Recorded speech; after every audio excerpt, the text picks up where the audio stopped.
Hi family, welcome back to my channel. And today in this particular video, the question that your educator Shivik is going to solve for you all is belonging to the topic of transportation engineering. And this time we are touching the topic that is basically been titled traffic capacity. And guys, the thing is, this particular question has been asked in 2020 GATE examination set 2 and it carries 2 marks. So guys कुछ तो था इस question में जिसका जो इसका weightage 2 marks का था. So let's decode this with me and here we begin up with the solution. And the question says the flow density relationship of traffic on a headway is shown in the figure, and this is basically the figure that is provided to us in the question, which is basically a flow versus density curve. And as we all are aware that flow is denoted by the letter small q and density is denoted by the letter small k. So this particular curve is provided to us in the question, and they are asking in the options that which is the correct representation of the speed versus density curve of the same curve which is basically been provided in the question.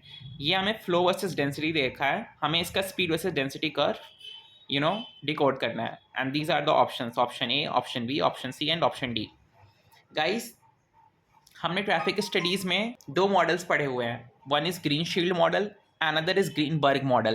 And green shield model is one that is basically been asked so many times in the GATE examination, or we are well aware about that as well.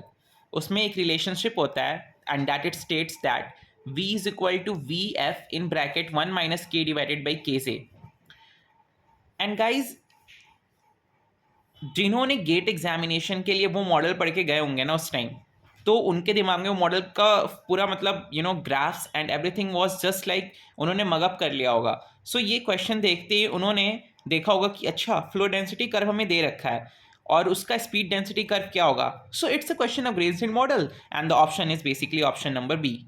पर guys, this is a wrong option, this is not a correct option at all. क्योंकि अगर आपको ध्यान होगा तो उस particular time जब आपने ग्रीन शील्ड मॉडल पढ़ा होगा तो उसमें जो फ्लो वर्सेस डेंसिटी कर्व होगा ना, वो ऐसे ना होकर वो ऐसे होगा. It will be a parabolic curve, downward parabola. I want to say is वो जो कर्व था वो कुछ ऐसा था. This is basically the curve for speed versus density, sorry flow versus density and flow versus speed for both. और ये वाली वैल्यू जो थी that is basically maximum capacity and that is occurring at kj divided by 2. और इसके corresponding जो speed versus density curve था this is like this. So guys, कई लोग ये मिस्टेक कर सकते हैं, that's why I am recalling this thing up here कि आप ये मिस्टेक मत करना. आप ध्यान से देखना कि ये कर्व पैराबोलिक था और ये कर्व ऐसे लीनियरली डिक्रीजिंग स्ट्रेट लाइन था. लेकिन यहाँ पे जो फ्लो वर्सेस डेंसिटी कर्व है this is not parabolic at all, it is a linear curve in the form of a triangle you can say. ठीक है, so let's proceed for this particular question. और इसका solution काफ़ी amazing है and here we begin up with the solution.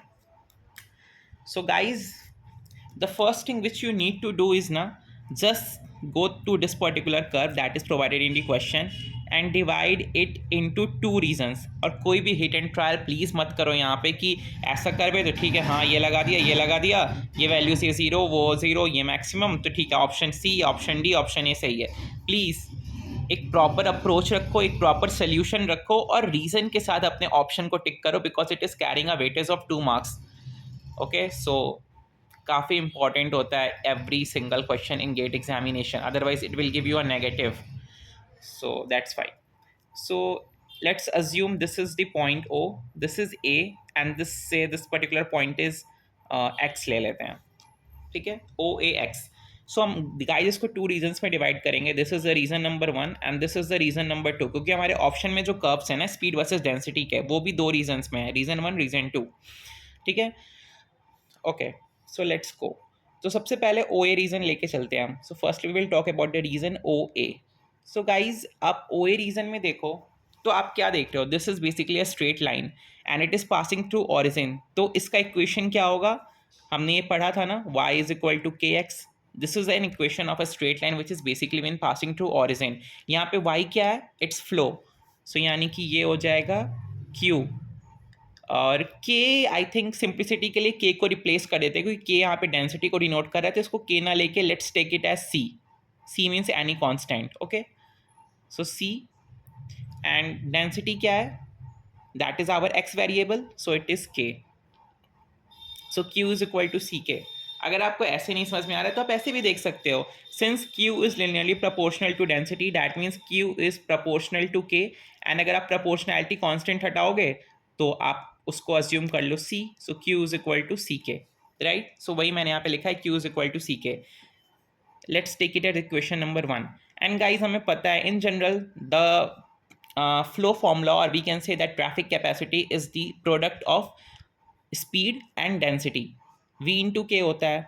And इसको ले लो equation number 2. Let's compare these two equations. क्या डायरेक्टली इक्वेट ही कर दो. So you can see that C K is equal to V K, right. K से K cancel, so from here you can see that V is equal to C. Guys C क्या था? If I am not wrong, C was a constant. और जो हमारी speed है, velocity, speed आप जो भी बोल लो, वो भी कांस्टेंट आ रही है. That means it is independent of density. That means for the first region, for the region O A, जो हमारी स्पीड की वैल्यू है वो डेंसिटी पे डिपेंड नहीं कर रही है, वो एक कांस्टेंट है. और इसका जो ग्राफ होता है वो कैसा होता है गाइस? अगर v हमारी y एक्सिस पर डिनोट कर रही है तो graph for this particular region will be like this.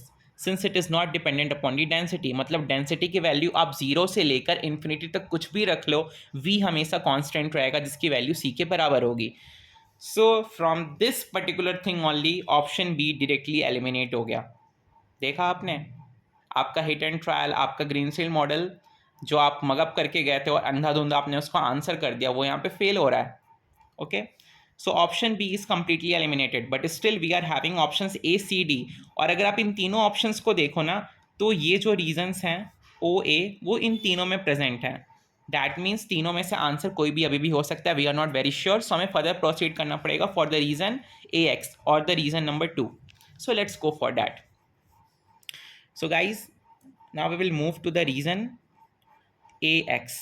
ठीक है, ला इन दिस पर्टिकुलर रीजन आप देख सकते हो ये भी एक स्ट्रेट लाइन है, but this time this straight line is not passing through origin, और ये एक नेगेटिव स्लोप स्ट्रेट लाइन है, एक डिक्रीजिंग स्ट्रेट लाइन है. ठीक है, एक डिक्लाइनिंग स्ट्रेट लाइन है. सो आपको पता है स्ट्रेट लाइन का जनरल इक्वेशन क्या होता है? y is equal to M X plus C. This is the general equation. और इसी एम एक्स प्लस सी में अगर आप c को 0 पुट करते हो तो आप इस इक्वेशन पर लैंड अप हो जाते हो, राइट. ओके, सो इस पर्टिकुलर केस में आप देख सकते हो कि जो इस पर्टिकुलर लाइन का जो स्लोप होगा that is definitely going to be negative. Okay, means y is equal to M X plus C ना होके इट विल बी लाइक, अगर m एक पॉजिटिव वेरिएबल है so it will be y is equal to minus M X plus C.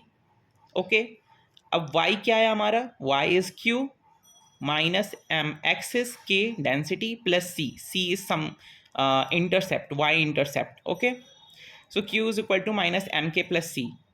इसको ले लो equation number 3. And you also know that again q is equal to k into V, equation number 4.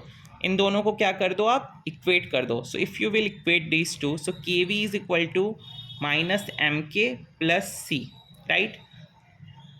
इस term को इधर लेते हो and के को कॉमन कर लो. So K in bracket V plus M equals to C. So from here you can say that V is equal to C by K minus M. कह सकते हैं कि नहीं गाइस? यहाँ पे क्लियर है सबको? मैंने क्या किया, v प्लस एम वाला टर्म कॉमन कर लिया, k को मैंने उधर सेंड कर दिया तो वो c बाई के हो गया, प्लस एम उधर गया तो ये माइनस एम हो गया. So this is the equation v is equal to C by K minus M. Guys, किसका इक्वेशन है ये? आपने पढ़ा होगा आई थिंक कॉनिक सेक्शन में रेक्टेंगुलर हाइपरबोला के बारे में. उसका कर्व कैसा होता है? It's something like this. ऐसा कुछ होता है रेक्टेंगुलर हाइपरबोला, राइट. और उसका इक्वेशन क्या होता है? x is equal to Y equals to constant, X into Y equals to constant. यहाँ पे भी कुछ ऐसा रिलेशनशिप नहीं है. v जो है वो k के इन्वर्सली प्रोपोर्शनल है. अगर m की वैल्यू 0 होगी so v is inversely proportional to k, और I can say that v into K equals to constant. जैसे यहाँ पे x is inversely proportional to y, y को आप उधर भेजोगे तो x is equal to C by Y ना होगा. Similarly v is equal to C by K, ये दोनों सिमिलर नहीं है. So this is an equation of rectangular hyperbola. तो यहाँ से आपका ये ऑप्शन नंबर डी भी एलिमिनेट हो गया. अब गाइज स्टिल हम अभी श्योर नहीं है कि आंसर ए है या सी है, क्योंकि ये भी हाइपरबोला है and this is also hyperbola. See, this is also hyperbola, this is also hyperbola. ये वाला यहाँ पे प्रेजेंट है और ये वाला यहाँ पे प्रेजेंट है। So which one to go with? So उसके लिए हम क्या करेंगे, हम इस इक्वेशन को डिफरेंशिएट करेंगे v is equal to C by K minus M को। ओके, सो गाइस हमें इक्वेशन क्या मिली थी, v is equal to C by K minus M. Can I write it like v is equal to minus M plus C by K? कोई problem? No problem ना? Okay, let's differentiate this particular equation with k. So I am writing a statement here, differentiating, इसको equation 5 ले लेते हैं, equation 5th with respect to k. K is our density. So यहाँ पे क्या हो जाएगा, dv by dk, m is a constant, 0 हो जाएगा, k raised to power -1, so it will be minus c by k square. That means dv by dk equals to minus of c by k square. ठीक है, अब guys in दोनों figures को आप ध्यान से देखो, विजुअल है ना? ओके, इन दोनों फिगर्स को आप ध्यान से देखो। ये वाला जो कर्व है ना, दोनों केसेस में आप ध्यान से देखो, तो जब यहाँ पे k की वैल्यू, इस कर्व में ही देख लो आप, जब k की वैल्यू इन्फिनिटी को टेंड कर रही है, k डेंसिटी है हमारा एंड स्पीड इज v, सो जो ये कर्व है ये इन्फिनिटी तक जाएगा, ऐसे ऐसे ऐसे ऐसे ऐसे ऐसे it will go to infinity. So अगर k, जो कि प्रैक्टिकली पॉसिबल नहीं है, आई एम जस्ट सेइंग, मतलब अपने मैक्सिमम वैल्यू पे जब जा रहा है, यानी कि k is proceeding to infinity. Okay, तो अगर इस पर्टिकुलर इक्वेशन में अगर मैं k को इन्फिनिटी पुट करूँ, so what is the value of 1 upon infinity? So ये हो जाएगा minus C by infinity and 1 by infinity, और constant by infinity is 0। So ये वैल्यू 0 आ गई, स्लोप 0 आ रहा है गाइस, स्लोप इज 0। स्लोप 0 होने का मतलब क्या है, टैन थीटा ही स्लोप होता है, टैन थीटा इज 0।